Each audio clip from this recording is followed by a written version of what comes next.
Os Outros se tornou um dos filmes de terror mais rentáveis da história. Hoje, a gente conta os bastidores de uma das produções mais surpreendentes dos anos 2000. A história começa com o filme Abre los Ojos, um thriller psicológico anterior do diretor Amenábar. Tom Cruise comprou os direitos desse filme lá no Festival de Sundance de 1998 e o refilmou com o nome Vanilla Sky. E quando Cruise se deparou com o roteiro de Os Outros, ele quis produzir também, mas com uma condição: o filme precisava ser em inglês e não em espanhol para alcançar um público maior. O diretor espanhol Alejandro Amenábar tinha 28 anos quando dirigiu Os Outros e não falava inglês. Ele escreveu o roteiro, dirigiu e ainda compôs a trilha sonora. Então ele fez tudo pela primeira vez em um idioma que não era o dele. Para se comunicar com o elenco, ele usava um tradutor. Ele foi aprendendo o inglês ao longo da produção e ele ficou bem animado quando soube que Tom Cruise e Nicole Kidman estavam envolvidos no projeto. Tom Cruise e Nicole Kidman então foram os produtores executivos desse filme. Eram casados na vida real e se separaram poucos meses depois, após as filmagens do filme Os Outros. O divórcio foi finalizado no dia 8 de agosto de 2001 e o filme estreou nos cinemas em 10 de agosto de 2001, ou seja, 2 dias depois. Ambos compareceram à estreia do filme lá em Los Angeles e apoiaram apesar de tudo. Outras atrizes cogitadas para o papel de Grace foram Emily Watson, Jodie Foster, Catherine McCormack, e o nome da protagonista, Grace, não foi escolhido por acaso. Grace é uma homenagem a Grace Kelly, uma das atrizes favoritas de Alfred Hitchcock, um diretor que Amenábar admira profundamente, e ela estrelou bons suspenses na sua carreira. Quem assumiu o papel de Grace foi Nicole Kidman, que apesar de ter apoiado o projeto do início ao fim, durante os ensaios, o tema do filme, especialmente o ato final de Grace no filme, causava pesadelos tão intensos nela que ela quase abandonou o filme. Ela disse que em determinado momento não conseguia mais fazer o filme porque não conseguia lidar com aquilo emocionalmente e que após as filmagens sofreu de insônia por quase um ano. Grace é uma personagem complexa. Durante quase todo o filme, nós a enxergamos como uma mãe superprotetora, tentando manter os filhos seguros em uma casa cercada por ameaças invisíveis, mas o filme constrói essa imagem para que se revele aos poucos algo muito mais sombrio. A personalidade dela eu gosto de enxergar com 3 pilares: o controle, a culpa e a fé. Grace controla praticamente tudo. As portas precisam estar sempre fechadas, as cortinas jamais podem ser abertas, os filhos devem obedecê-la sem questionar. E aos poucos vamos percebendo que esse controle é uma tentativa de impedir que a grande verdade venha à tona. Outro aspecto importante é a religiosidade. Grace vive repetindo ensinamentos bíblicos, fala sobre punição, sobre pecado, sobre inferno. Ela acredita que existe uma explicação para tudo, mas ironicamente é justamente aquela fé rígida que a impede de aceitar a realidade. Ela prefere aceitar que está sendo perseguida por espíritos do que admitir que aquilo realmente aconteceu. Apesar de ter alguns aspectos vilanescos, ela não chega a ser uma vilã. Ela é autoritária, ela às vezes é até cruel, mas tem alguns momentos que a gente até chega a sentir pena dela, se comove por ela, e ao mesmo tempo que a gente desconfia do comportamento dela. E no final, a gente descobre que ela não estava lutando contra fantasmas, e sim contra a própria culpa. Toda a casa funciona como uma prisão psicológica construída pela sua incapacidade de aceitar o que fez. O processo de seleção dos atores mirins durou 7 meses. Mais de 5.000 crianças de cerca de 70 escolas do Reino Unido foram testadas. Nenhum dos dois escolhidos, Alakina Mann e James Bentley, tinha experiência prévia para a atuação, e para obter reações genuínas nas cenas de susto, o diretor tocava músicas de terror de surpresa no set de filmagem sem avisar as crianças. E fora das câmeras, os dois se comportavam como irmãos de verdade.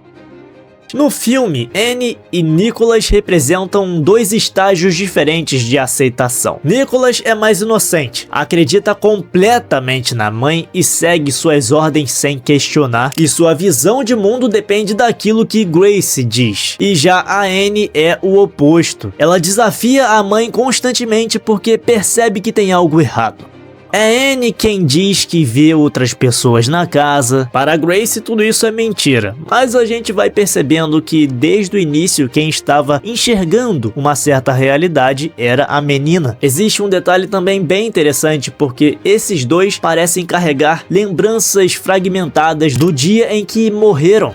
Eles também comentam sobre quando a mamãe enlouqueceu. É como se as suas memórias estivessem bloqueadas, criando uma espécie de negação coletiva. Eles também possuem uma alergia grave à luz, baseada numa doença genética real chamada xeroderma pigmentoso, uma condição raríssima que causa sensibilidade extrema à luz solar. E para manter essa aparência naturalmente pálida dos atores mirins, o diretor os manteve em ambientes fechados durante os 3 meses de filmagem. Não podiam se expor à luz solar e só saíam quando chegava a noite. Eric Skies, que interpreta o jardineiro Mr. Turtles, tinha 78 anos na época das filmagens e era quase completamente surdo e cego, mas a boa atuação dele praticamente não deixa a gente perceber isso. E o personagem recebeu esse nome em homenagem ao personagem de George Scott no clássico Intermediário do Diabo, um filme de terror dos anos 80. Vale destacar também a atuação de Fionnuala Flanagan como a misteriosa Senhora Mills. Eu gosto muito dessa atriz, não por acaso ela ficou conhecida por interpretar personagens enigmáticos, como seria anos mais tarde com a Eloise Hawking na série Lost, uma das minhas séries favoritas. Grande parte da atmosfera sombria do filme foi criada com velas reais no set, o que exigia cuidado extremo para evitar incêndios. Construíram uma atmosfera quase sem luz elétrica, dando ao filme aquela aparência única, como se fosse um quadro vitoriano.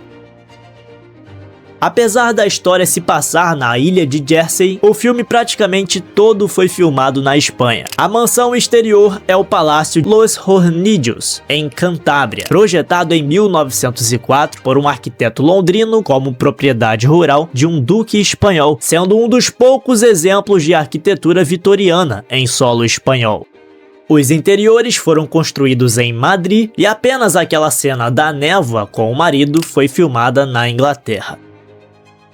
O álbum de fotografia de mortos que Grace encontra lá no sótão é baseado numa prática real lá do século XIX. Quando a fotografia era rara e cara, as famílias fotografavam os entes queridos falecidos, geralmente posados como se dormissem, para ter pelo menos uma lembrança, e algumas imagens reais foram usadas no filme, fotos autênticas da época. O grande mérito do filme Os Outros não é apenas surpreender o público. Durante praticamente todo o filme, acompanhamos uma família que parece estar sendo aterrorizada por fantasmas, mas é um filme tão habilidoso que consegue mesmo manipular o nosso ponto de vista e nos fazer enxergar apenas aquilo que Grace acredita. E quando a realidade finalmente aparece, percebemos que os fantasmas eram, na realidade, os vivos. As vozes, os passos, o piano tocando sozinho, as portas abrindo, tudo aquilo parecia ser assombração. Na verdade, era simplesmente uma nova família tentando viver na casa. Essa inversão transforma completamente a narrativa e o filme deixa de ser uma história sobre uma casa mal assombrada. O mais brilhante é que o roteiro não mente pra gente. Todas as pistas estão lá desde o começo. Se você for reassistir ao filme, agora já sabendo do final, você consegue perceber algumas pistas que estão lá desde o início. Mas obviamente, quando assiste pela primeira vez, você fica muito impactado com esse que foi um dos melhores finais, uma das melhores reviravoltas já feitas.